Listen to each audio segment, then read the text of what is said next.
Well, this week, even more students are heading back to the classroom. And while this can be really exciting for a lot of kids, others may experience the stress and the anxiety at just the thought of going back to school. But there are some textbook rules that parents can use to ease their children into the routine and to help them get off to a good start. We have with us Vice President of Clinical Training at the Child Mind Institute, Dr. Jill Emanuele. It is great to have you here, Dr. Emanuele.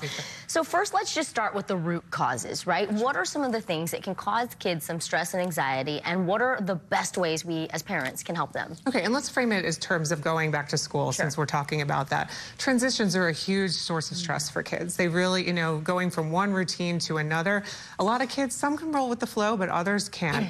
Other things are changes in anticipating the future, really worrying about things that haven't happened yet, but they know could happen, and really worrying about what's going to happen as a result. And those are things that can be distressing. So what do we do to help them? Okay, so the first thing is, as a parent, we want to make sure we understand what's going on. We're listening. We're really trying to understand, what is it that's bothering you? What is it that's making you so anxious? And you're also looking for signs. What's there? Stomach aches, headaches, irritability, things like that could really show you that something is wrong.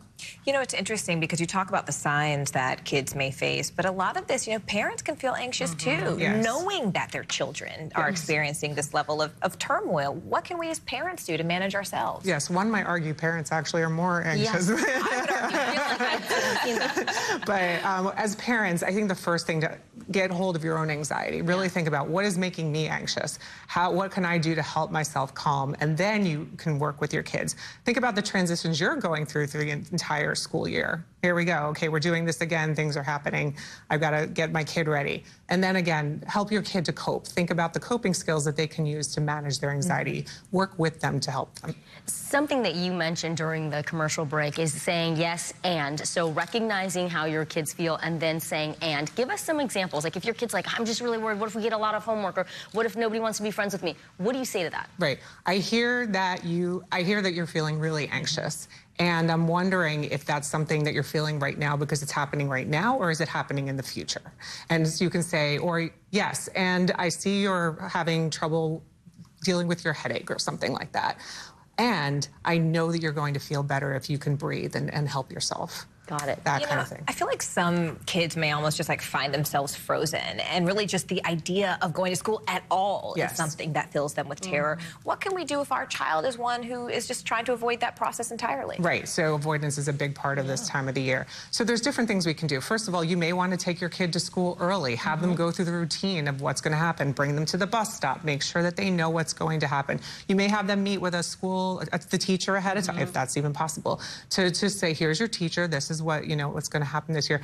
Have play dates right before school with friends that they'll be with during the year, so they can have a buddy that they can be with. I love that sort of stages. Yeah, or role play. Yes. I remember even just trying to sleep train my kid. My husband would say, okay, nos vamos a acostar, we're going to lay down, y vamos a apagar las luces, we're going to turn off the lights, and all those things were preparing her for what was to come. Exactly.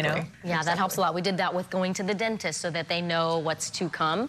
At what point do you think you should get a professional to step in and help? Right, so if it's a couple of days that your child's feeling the stomach aches, headaches, the irritability, the tantrums, the avoidance, things like that, just watch it. But if it's over the course of a period of weeks and it's happening most of the day, every day, or even just using your parent gut and saying something's wrong here, go ahead, do it, and don't hesitate. You're not going to have a problem if you go and try to get help. That parent gut is so important, and also checking our own anxiety so that we don't transfer that to the children. This conversation was just all the news that we needed today, especially during this tricky time. For sure. Vice President of Clinical Training at the Child Mind Institute, Dr. Jill Emanuele. Dr. Emanuele, thank you so much for Thank you so much for having me. Thank you. And there's a lot of resources at the Child Mind Institute website as well. Oh, yes, that's childmind.org, absolutely. We love it. Thank you so much. Thank you.